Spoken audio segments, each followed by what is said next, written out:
চলুন আজকে একটা দারুণ স্ন্যাক্স বানাবো। তার জন্য প্রথম থেকে রেসিপিটা বলতে থাকি।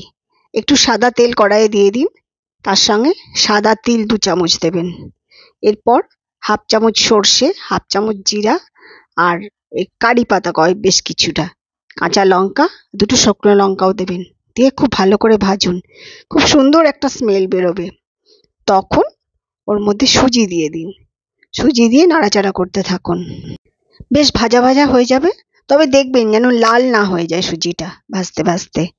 জল দিয়ে দিন, একটু সামান্য নুন দিন, সামান্য একটু মিষ্টি দিন আর একটু জিরের গুঁড়ো দিয়ে একটা ডোয়ের আকারে তৈরি করে ফেলুন। জলটাকে পুরো শুকিয়ে একটা পুরো ডো ব্যাস করে নামিয়ে ফেলুন। ঠান্ডা করে নিন একটু। এবার আলাদা করে দুটো আলু সেদ্ধ করে নিন, বাইন্ডিং এর জন্য ওটা দিতেই হবে।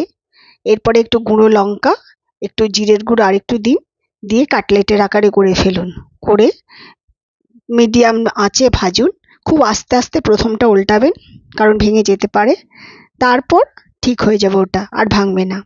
ব্যাস, এরপরে লাল লাল করে ভেজে পরিবেশন করুন। ভীষণ সুন্দর হয়, ক্রাঞ্চি হয়, এত সুন্দর খেতে হয় না।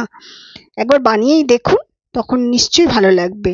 বানিয়ে ফেলুন সুজির কাটলেট।